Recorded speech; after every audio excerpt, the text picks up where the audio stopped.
Hello, everybody. My name is Alexis Vasquez, and I will be presenting today on antibiotic resistance workshop. Okay. So first off, what are antibiotics? Antibiotics are powerful medicines that fight bacterial infections. Used properly, antibiotics can save lives. They either kill bacteria or keep them from reproducing. Your body's natural defenses can usually take it from there. Now, what is the antibiotic resistance? So antibiotic resistance happens when germs like bacteria and fungi develop the ability to defeat the drug designed to kill them. That means the germs are not killed and continue to grow. Infections caused by antibiotic-resistant germs are difficult and sometimes impossible to treat. In most cases, antibiotic-resistant infections require extended hospital stays, additional follow-up doctor visits, and costly, sometimes toxic alternatives. Antibiotic resistance does not mean the body is becoming resistant to antibiotics. It is that bacteria have become resistant to the antibiotics designed to kill them. This is a public health threat, and it is basically survival of the fittest. Infectious diseases remain among the leading causes of morbidity and mortality on our planet. The development of resistance in microbes, bacterial, viral, or parasites to therapeutics is neither surprising nor new. However, the scope and scale of this phenomenon is an ever-increasing multinational public health crisis as drug resistance accumulates and accelerates over space and time. Today, some strains of bacteria and viruses are resistant to all but a single drug, and some may soon have no effective treatments left in the medicine chest. The disease burden from multi-drug resistant strains of organisms causing AIDS, tuberculosis, gonorrhea, malaria, influenza, pneumonia, and diarrhea is being felt in both the developed and the developing worlds alike. When bacteria are initially exposed to an antibiotic, those most susceptible to the antibiotic will die quickly, leaving any surviving bacteria to pass on the resistant features to succeeding generations. So this has become a constant battle. After several decades in which it appeared that human ingenuity had outwitted the pathogens, multi-drug resistant superbugs have become a global challenge, aided and abetted by the use, misuse, and overuse of once highly effective anti-infective drugs. In the words of the late Joshua Lederberg, humans and microbes continue to be locked in a contest between our wits and our genes. So this has become an inevitable history. The history of medicine. 2000 BC, here, eat this root. 1000 AD, that root is heathen. Here, say this prayer. 1850 AD, that prayer is superstition. Here, drink this potion. 1920 AD, that potion is snake oil. Here, swallow this pill. 1945 AD, that pill is ineffective. Here, take this penicillin. 1955 AD, oops, bugs mutated.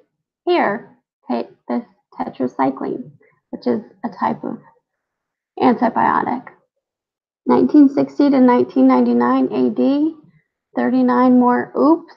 Here, take this more powerful antibiotic. 2000 AD, the bugs have won. Here, eat this root. And so the cycle returns. This is an anonymous quote cited by the World Health Organization.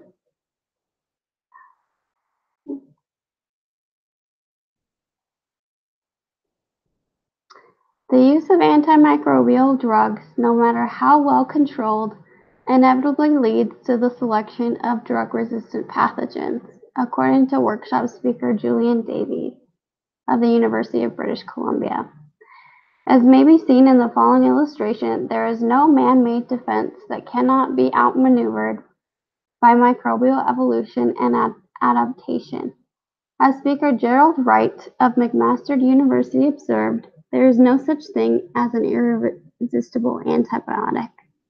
This characteristic of antimicrobial drugs has been well known since the dawn of the antibiotic era over 7 decades ago, and all too often has been either underestimated or ignored.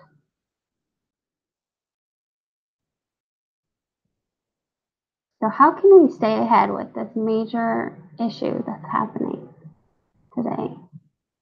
What can we do? What can be done?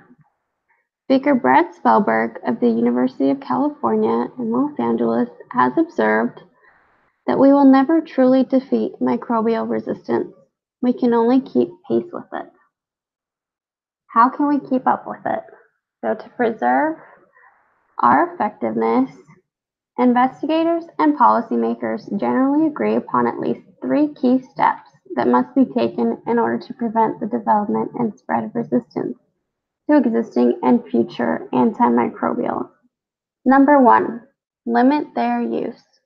Number 2, discourage their misuse. And number 3, reduce the burden of infectious disease through preventative hygiene and infection control practices.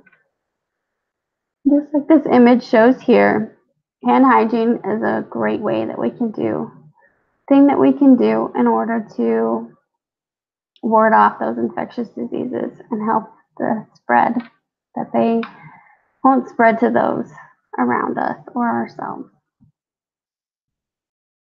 And so finally, this is a call to action. What specifically can we do? Doctors, nurses, veterinarians, and other health workers, don't prescribe or dispense antibiotics unless they are truly necessary and you have made all efforts to test and confirm which antibiotic your human patient or the animal that you are treating should have.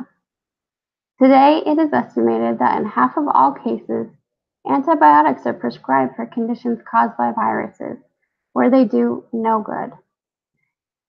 You can also do more to prevent infections in the first place by ensuring your hands, instruments, and environment are clean, and employing vaccines where appropriate. Now calling to action for the people using healthcare. Take antibiotics only when prescribed by a certified health professional, but also don't be timid about asking if you feel you really need them. If you take an antibiotic, always complete the prescription, always. Even if you feel better, because stopping the treatment early promotes the growth of drug-resistant bacteria. Mark Springer, who is the director of WHO's Secretariat for Antimicrobial Resistance, has said, "We are speeding up the process dramatically by using antibiotics too much and often in the wrong context." So I just want you to think twice about how much we are using this medication and what its uses are for and how we can help to stop this spread and keep up with it, because it's constantly mutating and becoming even more of a superbug. And here are my resources. Thank you so much for being part of my workshop today and listening. Appreciate it, and hope you have a good rest of your day. Thanks.